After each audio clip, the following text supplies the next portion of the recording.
Hello बच्चों, मैं हूं आर.के. सिंह और आप देख रहे हैं हमारा प्यारा सा चैनल ट्रांसेंड फिजिक्स।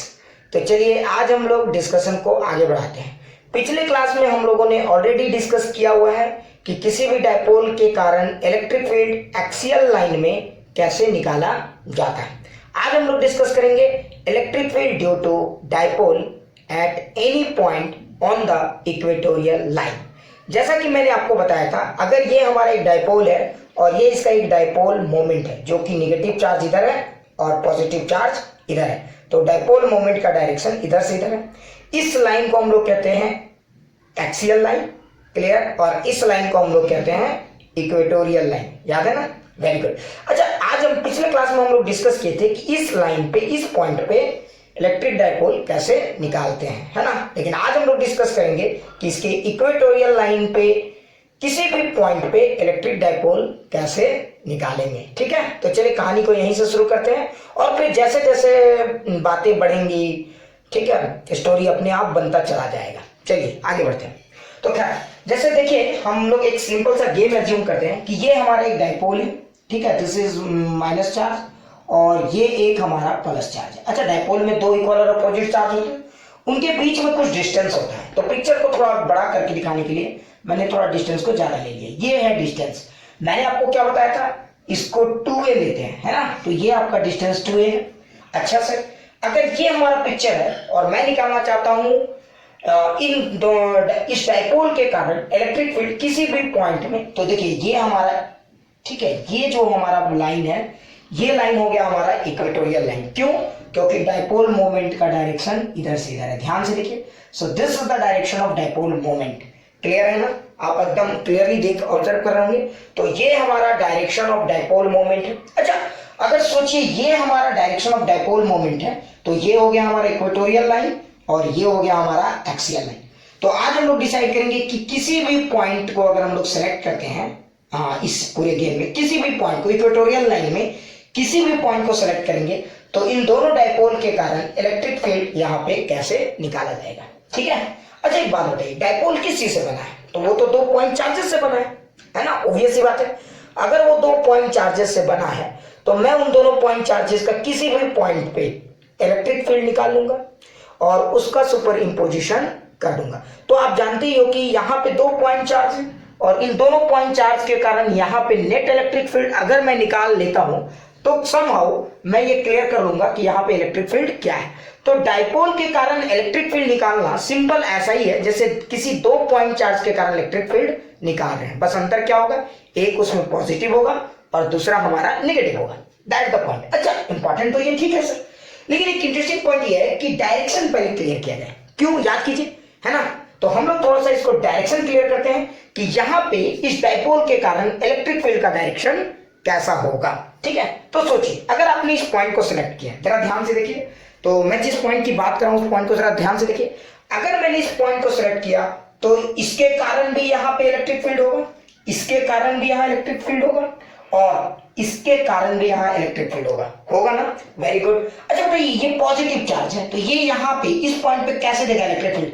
तो आपको पता है पॉजिटिव चार्ज के लिए इलेक्ट्रिक फील्ड ऐसे निकलता है पूरा चारों तरफ से। तो देखिए अगर यहां से इलेक्ट्रिक फील्ड निकलेगा इस पॉइंट में तो ये ऐसे जाएगा। So this is the electric field due to this positive charge. इस पॉजिटिव चार्ज के कारण इस यहां पे इलेक्ट्रिक फील्ड का डायरेक्शन ऐसा होगा ना। So this is the direction of electric field due to this positive charge. अच्छा, इस पॉजिटिव चार्ज ने इस पॉइंट पर इलेक्ट्रिक फील्ड दिया। क्यों? क्योंकि इलेक्ट्रिक फील्ड से डायपोल से इलेक्ट्रिक फील्ड क्या होता है, चारों तरफ बाहर निकलता है। तो electric field originate from positive charges. Very good. अच्छा, ये तो समझ में आ गया सर, लेकिन एक बात बताइए, यहाँ पे देखिए ये नेगेटिव चार्ज, तो बताइए इसके कारण, ध्यान से सुनिए, इसके कारण इलेक्ट्रिक फील्ड क्या होगा? तो नेगेटिव चार्जेस में इलेक्ट्रिक फील्ड बाहर नहीं निकलते हैं, वो वहां पे जाकर टर्मिनेट होते हैं। तो ठीक है, electric field lines terminate on this negative charge. अच्छा सर, अगर ये टर्मिनेट होता है तो बताइए इस पॉइंट पे इलेक्ट्रिक फील्ड यहाँ पे आना है, ठीक है, तो ऐसे आएगा। तो अगर आप इस डायरेक्शन को देखेंगे तो नेगेटिव चार्ज के कारण इलेक्ट्रिक फील्ड कुछ ऐसा आएगा, है ना। सो ध्यान से देखिए, पॉजिटिव चार्ज ने इस पॉइंट पे इलेक्ट्रिक फील्ड इधर दिया है और नेगेटिव चार्ज ने इस पॉइंट पे इलेक्ट्रिक फील्ड इधर दिया है ना। तो अगर आप ऑब्जर्व करेंगे तो ये पॉइंट पे 2 इलेक्ट्रिक फील्ड है, पॉजिटिव चार्ज के कारण इधर है, नेगेटिव चार्ज के कारण इधर है कि नहीं? Very good. अच्छा अगर इन दोनों के कारण इधर है, अच्छा एक बात बताइए, ये तो दोनों का डायरेक्शन क्लियर, लेकिन एक बात बताइए, इसका मैग्नीट्यूड ज्यादा है या इसका मैग्नीट्यूड ज्यादा है? तो याद कीजिए मैंने क्या बताया था, किसी भी डायपोल के कारण किसी भी पॉइंट पे जो इलेक्ट्रिक फील्ड लेते हैं तो उसमें देखिए ये वाला डिस्टेंस तो आर है, किसी भी एक पॉइंट हमने आर का सिलेक्शन किया हुआ है तो आर को हमेशा सेंटर से मेजर करते हैं, जो कि मैंने पिछले क्लास में आपको क्लियर किया हुआ है। तो ये डिस्टेंस हमारा आर है ना, ये डिस्टेंस हमारा आर है। अच्छा ये डिस्टेंस हमारा टोटल 2a है ना, तो अगर ये डिस्टेंस हमारा 2a है तो ये वाला डिस्टेंस हमारा a हो गया और ये वाला भी डिस्टेंस हमारा a हो गया। तो ध्यान से देखिए ये डिस्टेंस और ये डिस्टेंस भी सेम है। अच्छा आपने एक चीज ध्यान दिया, इसका मतलब ये हुआ कि पॉजिटिव चार्ज यहां पे जितना इलेक्ट्रिक फील्ड जनरेट कर रहा है, नेगेटिव चार्ज भी उस पॉइंट पे उतना ही इलेक्ट्रिक फील्ड जनरेट कर रहा है। बस अंतर क्या है समझ में आ रहा है? डायरेक्शन का है।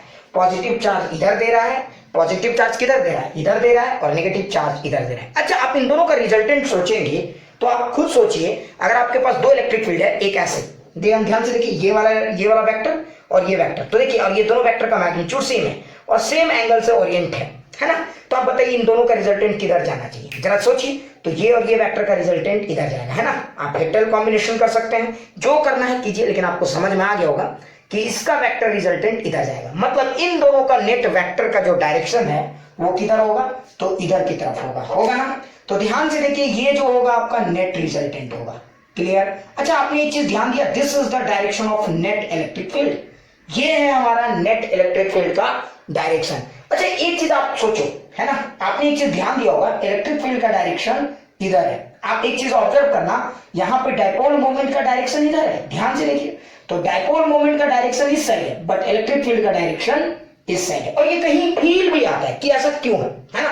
और ऐसा नहीं कि सिर्फ यहीं पे इलेक्ट्रिक फील्ड का डायरेक्शन यहाँ है, आप अगर नीचे वाले कोई भी पॉइंट लाइन में कोई भी पॉइंट का सिलेक्शन करोगे तो यहाँ पे भी आपको कुछ ऐसा ही दिखेगा। मैं आपको एक रफ आइडिया बताता हूँ कैसे, ध्यान से देखिए।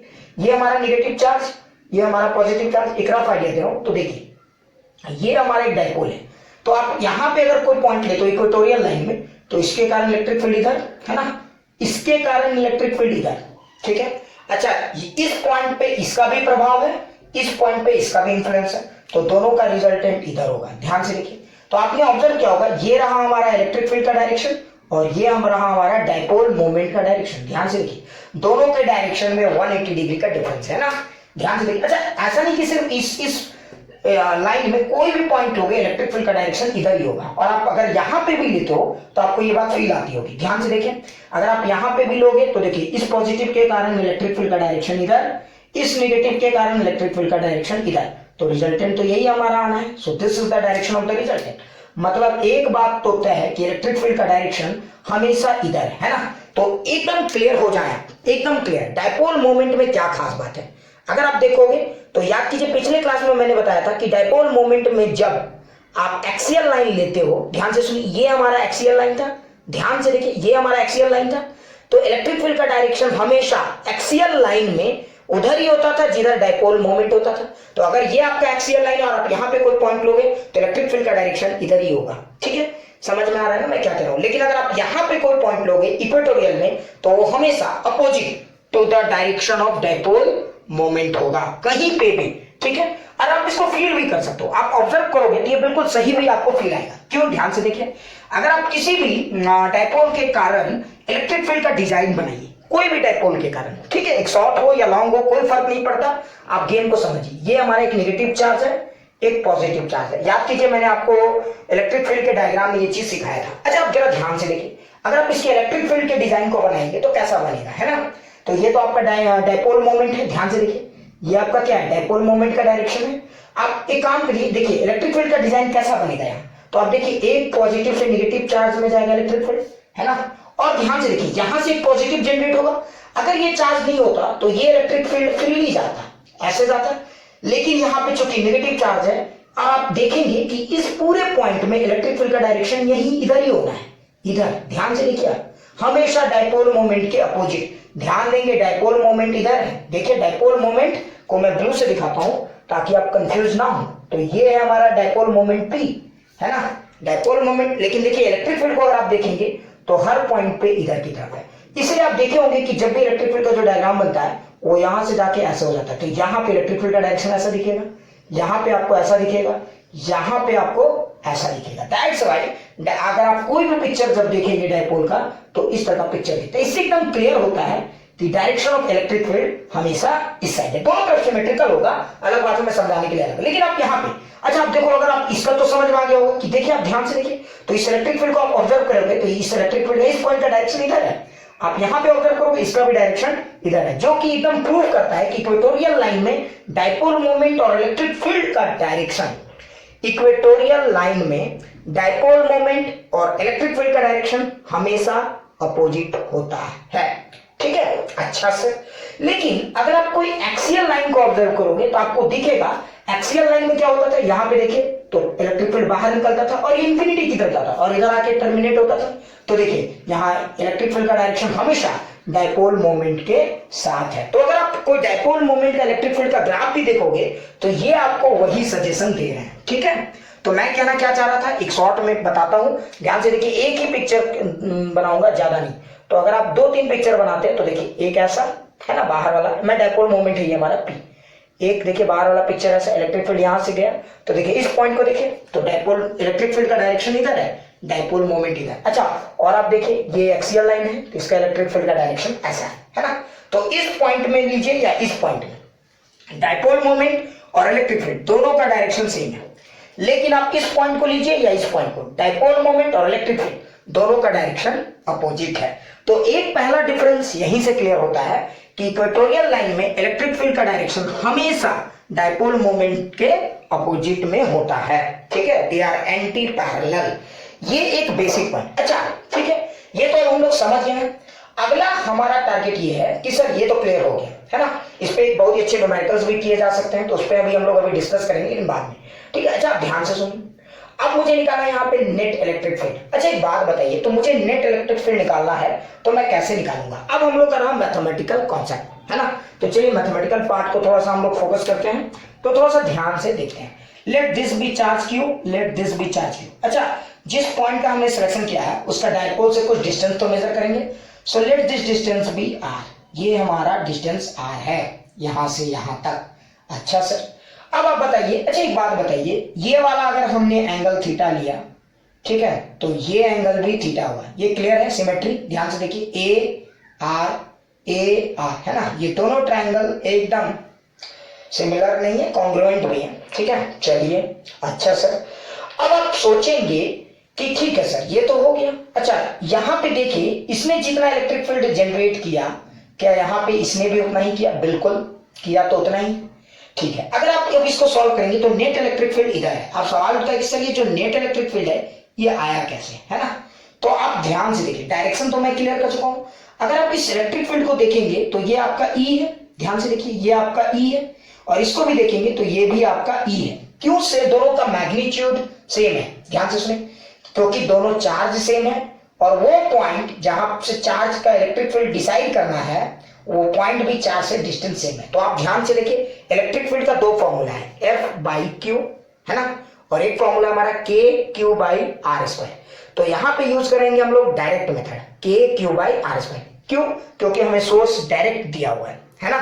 क्लियर? अच्छा दूसरा, दोनों पॉइंट का देखोगे तो सोर्स का मैग्नीट्यूड सेम है, और डिस्टेंस जिस पॉइंट पे ये दोनों सोर्स अपना प्रभाव दिखा रहे हैं वो डिस्टेंस भी सेम है। तो यानी यहां पे इलेक्ट्रिक फील्ड का मैग्नीट्यूड दोनों का सेम होगा। अच्छा अब आप सोचिए हम नेट इलेक्ट्रिक फील्ड कैसे निकालेंगे, तो लेट दिस बी ई, तो ये भी आपका ई होगा। अब ई का मैग्नीट्यूड क्या है वो हम लोग एक बार थोड़ा सा देख लेते हैं। तो देखिए ई दोनों तरफ सेम होगा, तो ई का फॉर्मूला क्या लिखेंगे, के क्यू है ना, चार, अरे के क्यू बाय आर स्क्वायर, तो के क्यू कोई एक वैल्यू ले तो मैं इसी को लेता हूं, बी पॉजिटिव, पॉजिटिव को लेता हूं।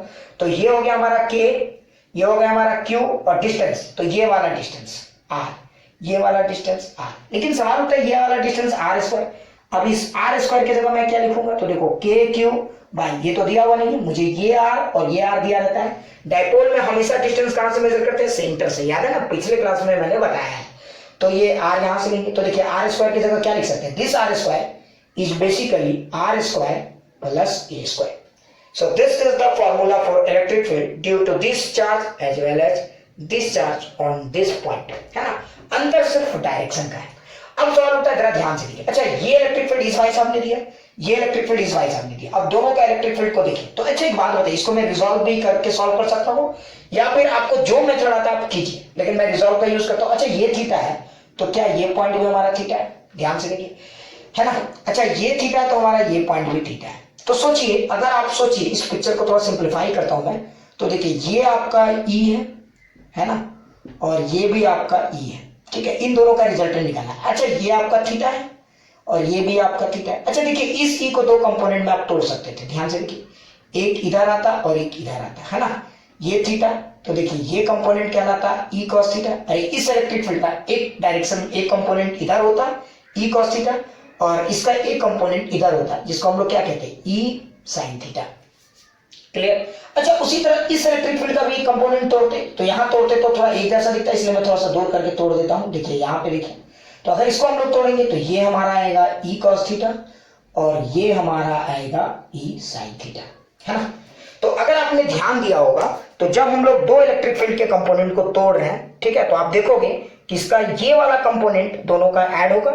ध्यान से देखिए, इस इलेक्ट्रिक फील्ड का ई कॉस थीटा वाला कंपोनेंट दोनों का सेम है, ऐड होगा, और आप देखेंगे तो ये ई साइन थीटा और ये ई साइन थीटा दोनों एक दूसरे के अपोजिट में, ये कैंसिल होगा। तो नेट इलेक्ट्रिक फील्ड इस पॉइंट पे कितना हो जाएगा? तो अगर आप इतने थोड़े से भी होशियार हो तो आप समझ गए, E net is equal to 2e cos theta. So this is the formula for net electric field at that point. ये हमारा बेसिक फॉर्मूला है। लेकिन सवाल होता है सर ये कैसे आप सॉल्व करेंगे? तो इतने बुड़बक तो आप हो नहीं। तो ई नेट इज इक्वल टू हम लोग क्या लिखेंगे, देखिए 2e के जगह क्या लिखेंगे, ये वाला वैल्यू, है ना, यही तो हमारा इलेक्ट्रिक फील्ड है। तो e के जगह लिखेंगे K Q by R square plus A square. अरे ऐसा लिख सकते हैं कि ध्यान से देखो, ध्यान से देखो, 2e के जगह हमारा ये वाला वैल्यू, है ना, इस चार्ज के कारण जनरेट किया गया, तो ये वाला e यही तो है हमारा, है ना, तो ये हमने लिख दिया 2k³ by R square plus A square. अच्छा सवाल होता है सर कॉस थीटा, तो आप इस ट्रायंगल को देखिए, है ना, इस ट्रायंगल को देखिए, तो कॉस थीटा की वैल्यू क्या है, बेस बाय हाइपोटेन्यूज। तो बेस के जगह आप लिखेंगे a और हाइपोटेन्यूज के जगह r, है ना, और ये r आपका क्या है, root under R square plus A square. तो आप यहाँ पे बेस, कॉस थीटा की जगह बेस, बेस की जगह a, हाइपोटेन्यूज की जगह हम लोग लिखेंगे R square plus A square का रूट।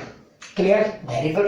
अच्छा अगर आपको यहाँ पे क्लियर हो गया होगा तो आप देखिए ई नेट का क्या फॉर्मूला आ जाएगा, तो देखिए 2k/qa, ऊपर में 2k/qa और नीचे में आ जाएगा R square plus A square whole 3/2। So this is the formula for electric field at any point on the equatorial line. Clear? यही हमारा फॉर्मूला है किसी भी पॉइंट में इलेक्ट्रिक फील्ड निकालने का। क्लियर हो गया होगा? ध्यान से देखिए, सो दिस इज द फॉर्मूला। लेकिन एक समस्या है, अच्छा बताइए इस फॉर्मूले की क्या खास बात है? ये जनरल है, इसमें ए जो है आपके कंपैरिजन में नेग्लेक्टेड नहीं है, यहाँ पे ए की अपनी एक कुछ वैल्यू है, मतलब ये किसी भी डायपोल का फॉर्मूला है। लेकिन आप सोचिए जिस डायपोल की हम बात कर रहे हैं और हम जिस कंक्लूजन तक पहुंचना चाह रहे हैं वो कौन सा डायपोल था, याद करें, सोचिए, मॉलिक्यूलर डायपोल्स, है ना, एटॉमिक लेवल की बात कर रहे थे हम लोग, या शॉर्ट डायपोल की बात कर रहे थे, या केमिस्ट्री वाले डायपोल की बात कर रहे थे। अच्छा एक बात बताइए, केमिस्ट्री वाले डायपोल में जो चार्जेस सेपरेट होते हैं उनके बीच की डिस्टेंस कितनी सी होती है? इतनी सी। तो ध्यान से देखेंगे, ये एक जनरल फॉर्मूला है, पॉइंट को नोट करेंगे, अगर ए आपका कंपैरिजन में है तो ये आंसर ही होगा।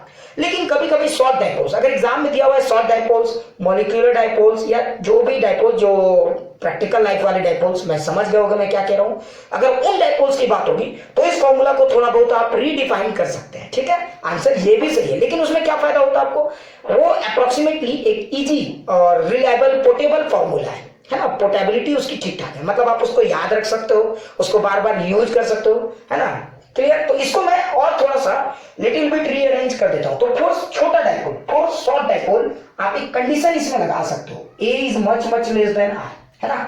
ए अगर आर से बहुत छोटा है तो ध्यान दीजिए, ए अगर आर से छोटा है तो square of A will become more छोटा, याद है ना, और मोर छोटा कैनॉट बी एडेड और सब्ट्रैक्टेड विद बड़ा, मे बी, है ना, कैनॉट बी, मे बी, जो भी, ठीक है। क्लियर? आप इसको ऐड सब्ट्रैक्ट करो नहीं करो कोई फर्क नहीं पड़ता, लेकिन एक सेकंड, छोटे नंबर को एडिशन सब्ट्रैक्शन में इग्नोर कर सकते हो, लेकिन बेटा मल्टीप्लीकेशन में इग्नोर मत करना, समझ में आया?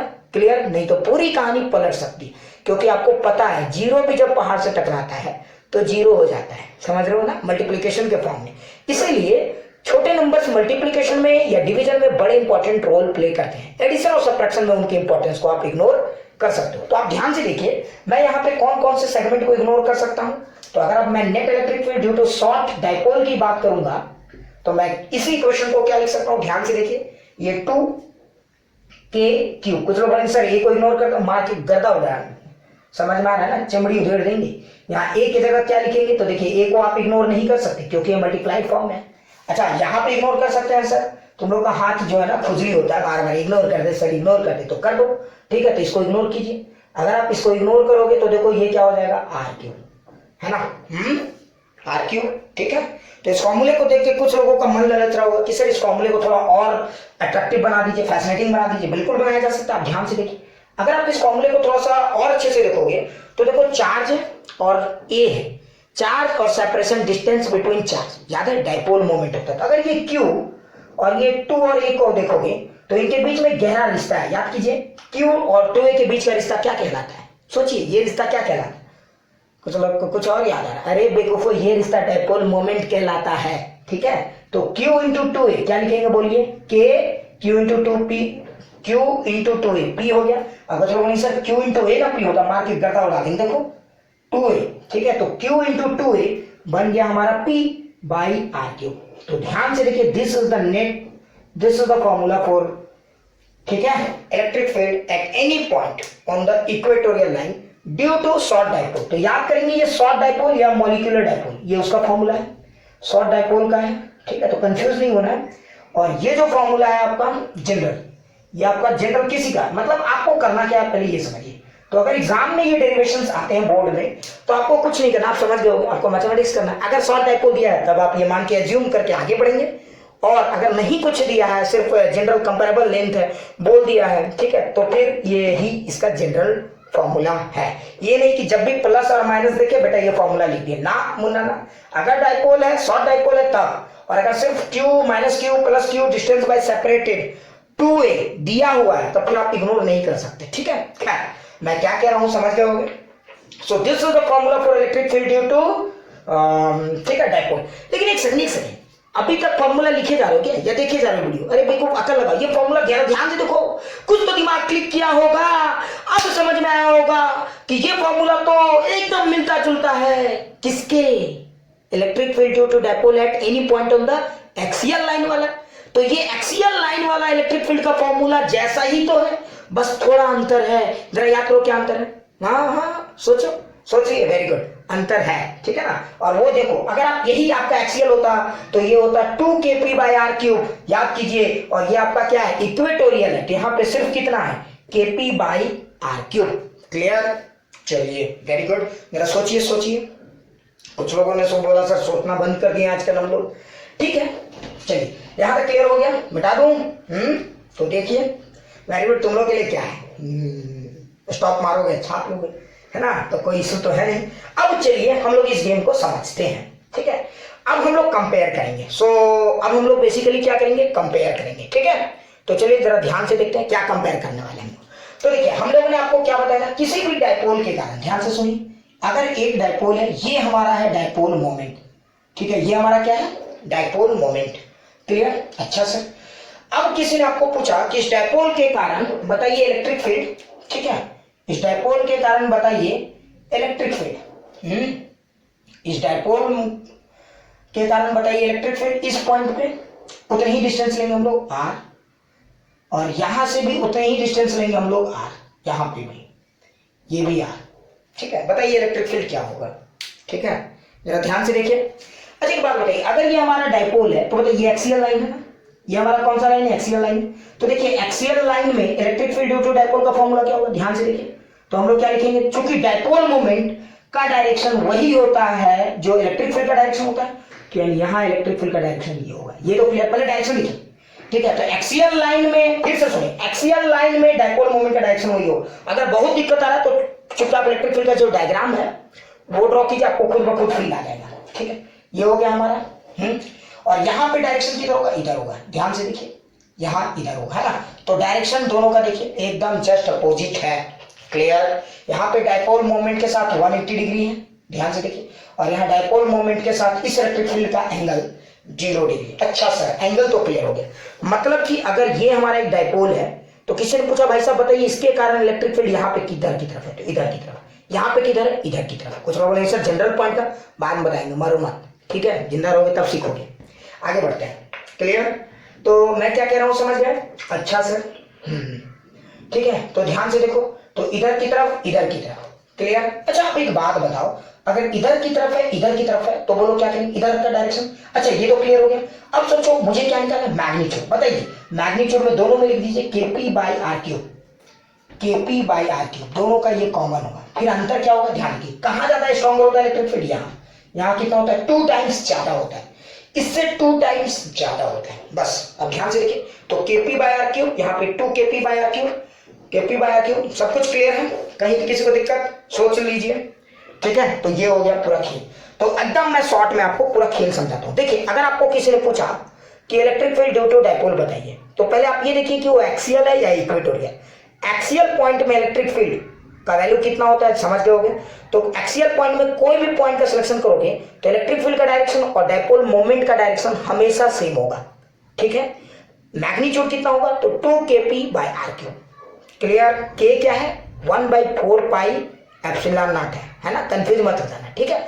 अच्छा इक्वेटोरियल लाइन में क्या होता है, इलेक्ट्रिक फील्ड, ठीक है, हाँ, का डायरेक्शन और डायपोल मोमेंट का डायरेक्शन हमेशा अपोजिट होता है ना। और मैग्नीट्यूड यहाँ पे एक्सियल का आधा होता है, उसी डिस्टेंस पे कितना होता है, आधा। क्लियर। और वो कितना होता है, तो ध्यान से देखिए, है ना। तो ये क्लियर हो गया होगा, है ना। तो एक बार मैं इस पिक्चर को पूरा समझा दिया हूं मैंने, ठीक है। तो मुझे नहीं लगता कि अब आपको कहीं डाउट हो रहा होगा, ठीक है। तो जिसको डाउट है जरा पूछिए। कुछ लोग बोलेंगे सर आप तो अच्छा मजाक कर लेते हैं, ठीक है। चलो खैर आगे बढ़ते हैं।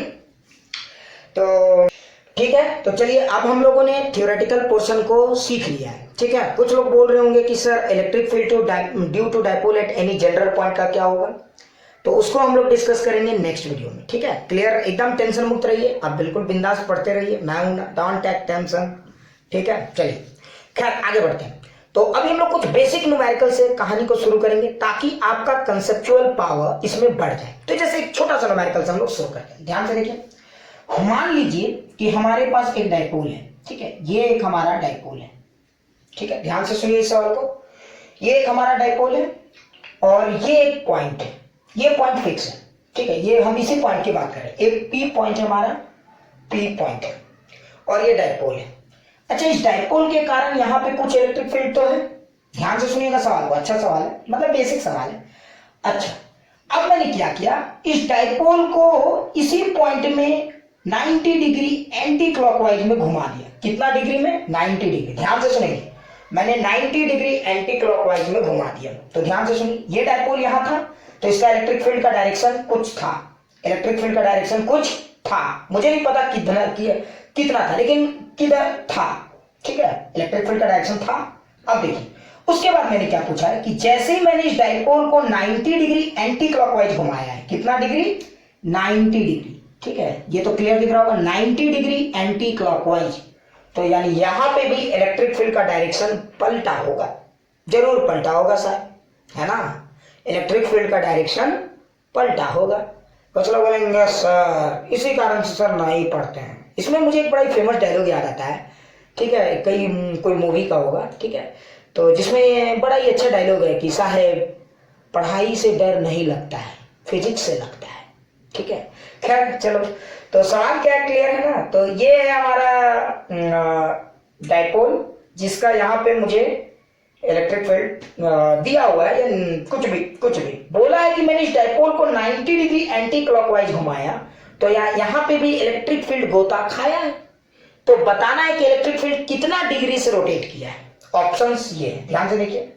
पहला, इस पॉइंट P पे इलेक्ट्रिक फील्ड का रोटेशन कितना डिग्री से हुआ है। मैग्नीट्यूड की मैं बात नहीं कर रहा हूं, इलेक्ट्रिक फील्ड का रोटेशन कितना डिग्री से हुआ है। तो पहला ऑप्शन ए, ध्यान से सुनिए क्या है, ठीक है। 90 degree anti clockwise, B 180 degree anti clockwise, ठीक है, इसका भी एंटी क्लॉकवाइज है, ठीक है। ठीक है, सी 90 degree clockwise, D 180 degree clockwise. Which of the option is correct? सोचिए सोचिए सोचिए, सोचो जरा, ठीक है, सोचिए, वेरी गुड, सोच लिए। ठीक है, कितने लोग हैं?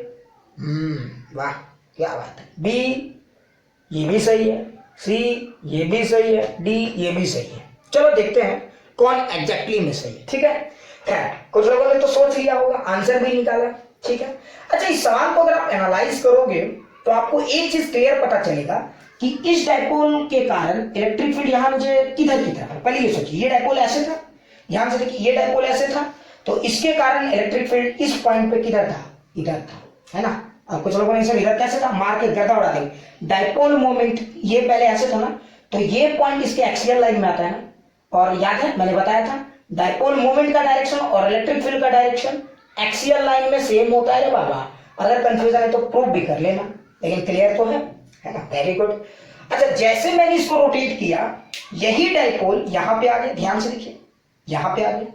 तो बताइए, जैसे इसको आपने रोटेट किया तो यहाँ, अब बताइए, अब नया वाला जो डायपोल है उसका तो ये देखिए, नया वाला डायपोल देखिए, ऐसे आ गया नया। तो बताइए, अब इसके लिए पॉइंट क्या एक्सियल रहा? ना। अब नए वाले डायपोल के लिए वही पॉइंट एक्सियल नहीं है, अब वही पॉइंट क्या हो चुका है? इक्वेटोरियल। सोचिए, समझ गए होगे, है ना। अगर अकल से पैदल नहीं तो समझो।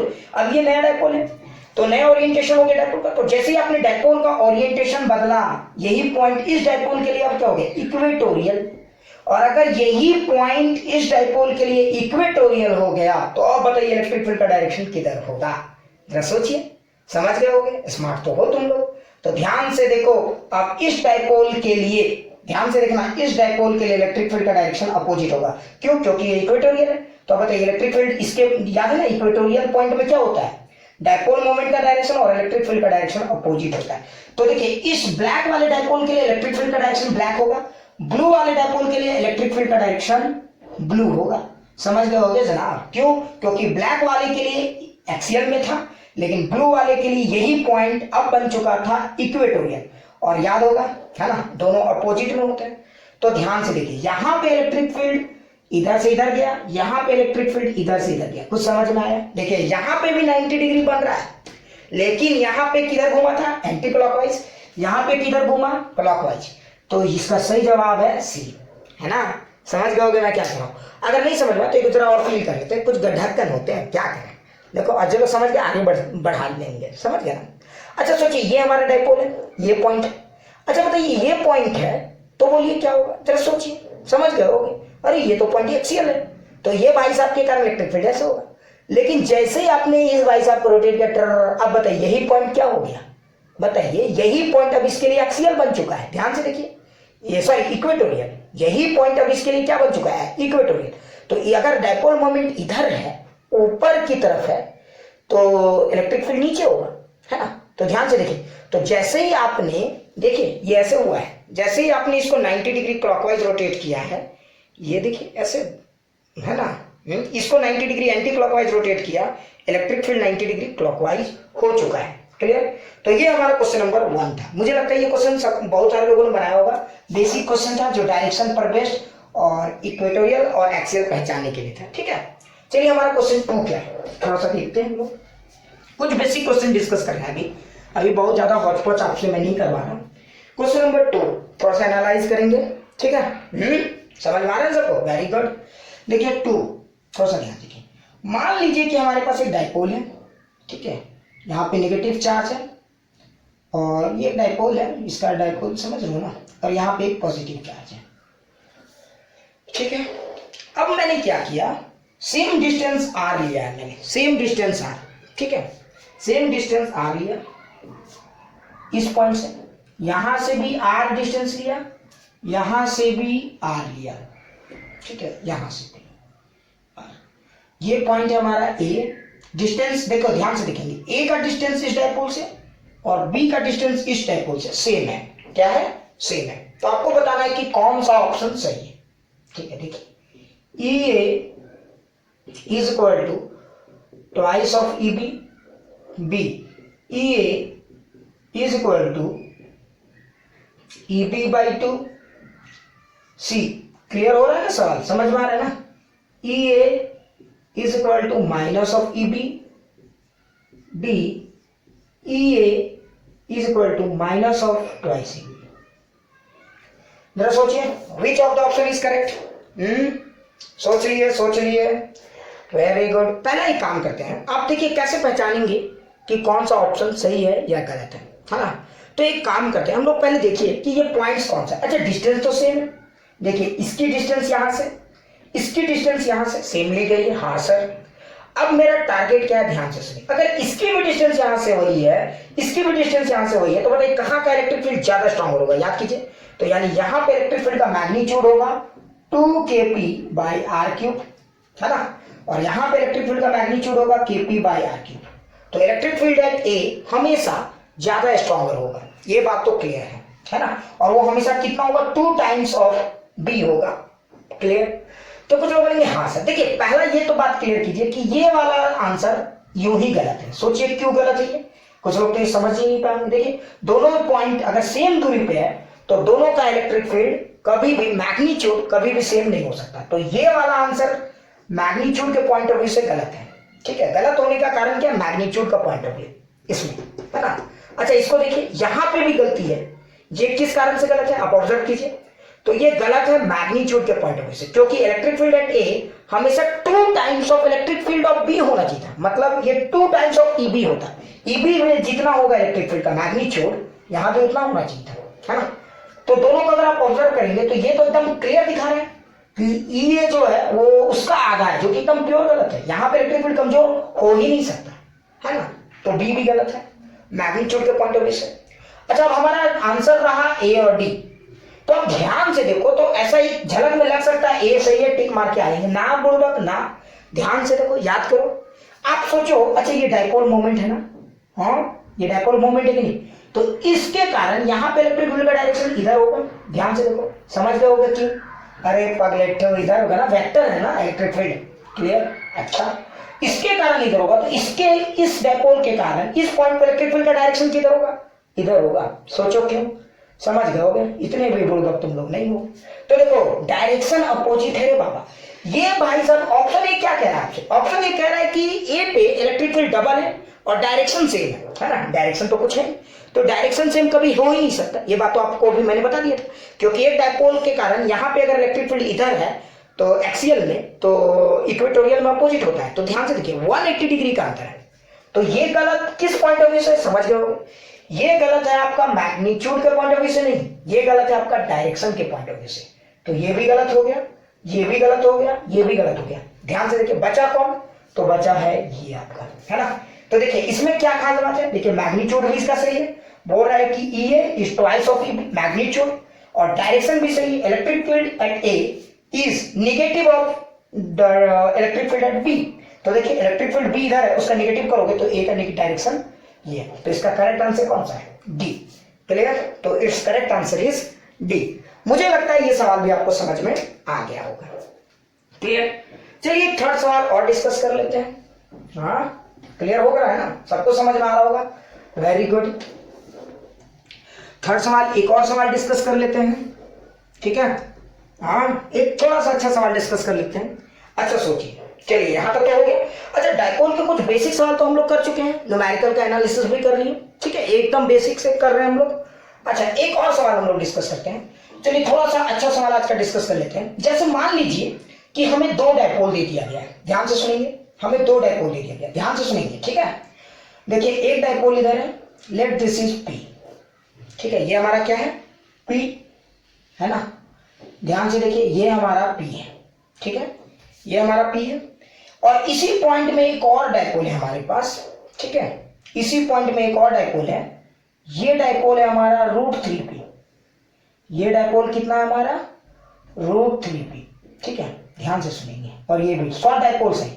कौन से डाइपोल है हमारे, शॉर्ट। अच्छा जो भी मैं डिस्कशन कर रहा हूं ना वो कहीं ना कहीं शॉर्ट डाइपोल्स का है। क्यों, आप जानते हो फिजिक्स में हम लोग कैलकुलेशन के पीछे कभी भी नहीं पड़ते, हम लोग कंसेप्ट के पीछे भागते हैं, ठीक है। और वो भी पार्ट में ज्यादा डिस्कशन करते हैं जिसका प्रैक्टिकल यूटिलिटी ज्यादा है, ठीक है। तो शॉर्ट डाइपोल है ये हमारा, ठीक है। अच्छा सर अब मैंने क्या किया, मैंने एक सर्कल दी गया आपको, ये शॉर्ट डाइपोल है और ये एक हमारा सर्कल है, ठीक है। सबको लिखना होगा सर्कल। अब आपको बताना है, ठीक है, कि सर्कल के वो कोऑर्डिनेट्स बताइए। देखिए ये सर्कल है, हाँ, जिसका रेडियस आर है, इस पूरे सर्कल की रेडियस कितनी है, आर, ठीक है, समझ लो। अब आपको क्या बताना है, ध्यान से सुनिए। Find the coordinate point on this circle, ठीक है। इस सर्कल में वो कौन सा पॉइंट है जहां पे इलेक्ट्रिक फील्ड का वैल्यू मैक्सिमम होगा, बताइए। पहले वो पॉइंट को ढूंढ लीजिए जहां पे इलेक्ट्रिक फील्ड का वैल्यू मैक्सिमम होगा। क्वेश्चन नंबर 1, तो समझ लोगे क्वेश्चन 1 क्या है, हाँ, find coordinates of the point, find coordinates of the point where electric field is maximum, field is maximum, है ना, वो कोऑर्डिनेट्स मुझे निकालने हैं, ठीक है। अच्छा, अगर आप मैक्सिमम वाला निकालोगे तो इनडायरेक्टली आप मिनिमम वाला भी समझ जाओगे कि कैसे निकाला जाएगा, है ना। तो मैं एक डिस्कस कर देता हूं मैक्सिमम, ठीक है। तो देखिए, find coordinates of the point where electric field is maximum, ये मैं डिस्कस कर दे रहा हूं।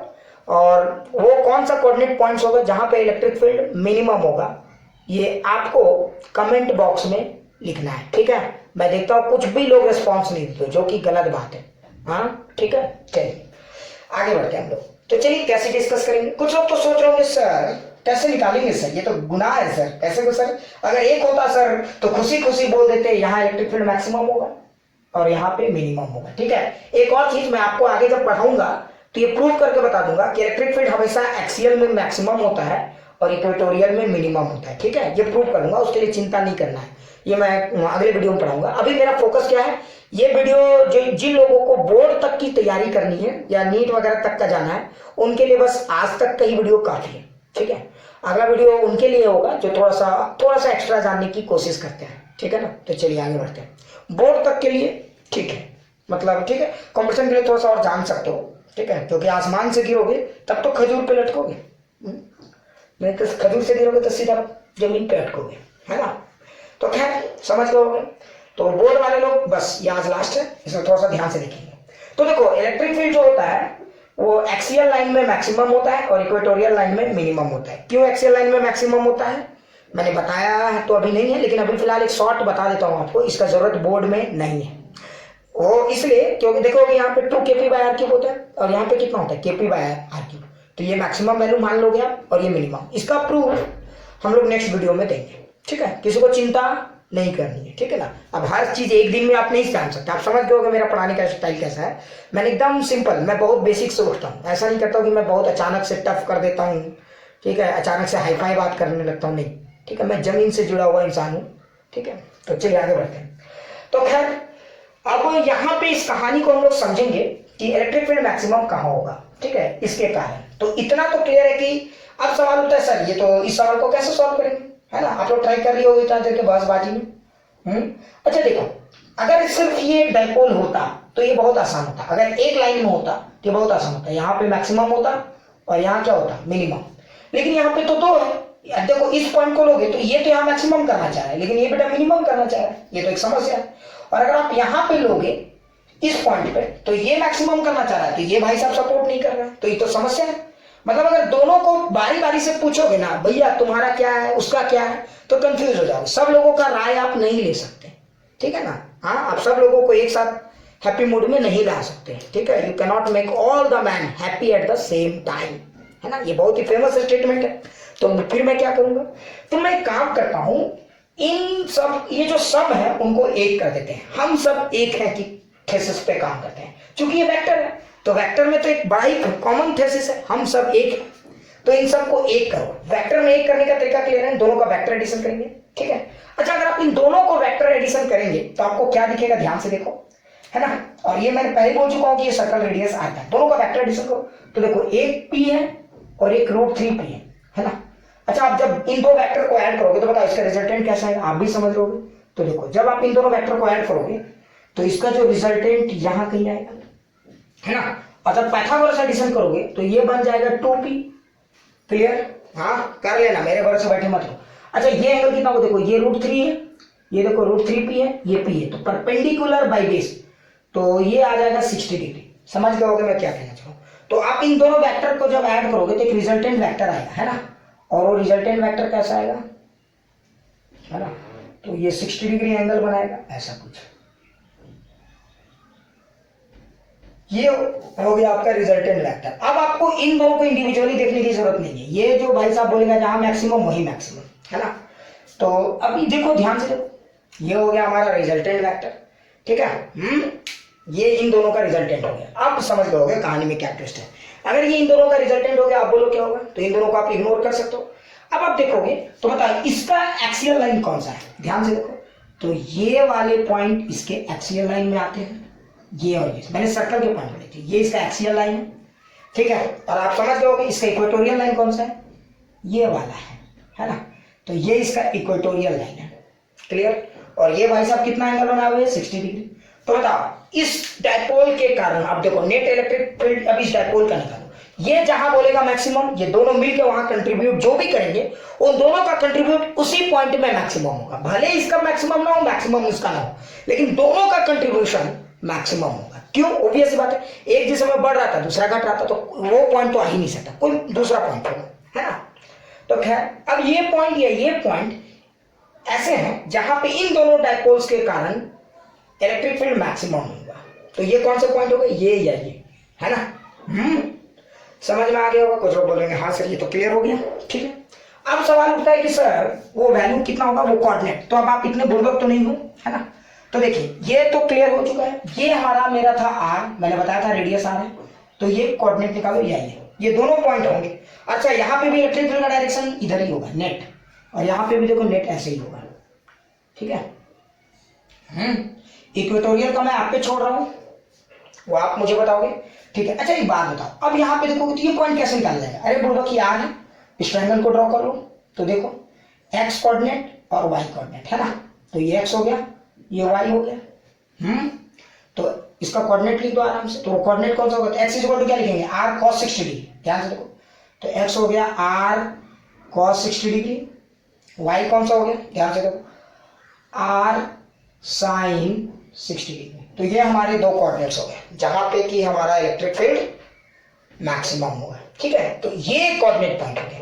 और एक कौन सा हो सकता है, सोचो ये भी हो सकता है। तो क्या करना है, बोलूंगा कि एक कोऑर्डिनेट में प्लस प्लस, यहाँ दोनों माइनस में होगा, कि ये सब मुझे बताने की जरूरत है, हाँ कुछ लोग गधे कर लेना, ये पॉइंट है, ठीक है। अच्छा ये हो गया हमारा, ये एक पॉइंट हो गया। उसी तरह से ये पॉइंट भी निकल जाएगा, ये भी होगा। तो देखो एक और पॉइंट, तुम लोग का कोई भरोसा नहीं है, मैं ये कैजुअली लिख देता हूँ, माइनस आर कॉस 60 डिग्री और माइनस आर साइन 60 डिग्री। तो ये हमारे दो पॉइंट्स है। इस पूरे सर्कल में अगर कोई पॉइंट्स आपको सेलेक्ट करना था जहां पे इलेक्ट्रिक फील्ड मैक्सिमम हो, तो ये दो पॉइंट है जहां पे इलेक्ट्रिक फील्ड मैक्सिमम हो। अब सवाल होता है सर इसका मैग्नीट्यूड क्या होगा, तो देखो इलेक्ट्रिक फील्ड जो मैक्सिमम हो उसका मैग्नीट्यूड क्या होगा इस पूरे सर्कल में, है ना। तो ई मैक्स तो कितना होगा, तो याद है ना 2kp/r³ होता है हमारा बेसिक फॉर्मूला, बेसिक, तो 2k।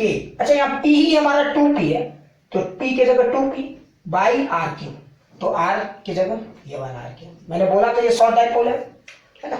सो इसका मैक्सिमम कितना आएगा, ध्यान से देखो 4kp/r³। So this is the electric field due to this combination, clear. तो मुझे लगता है कि मैंने ये बात समझा दी, है ना।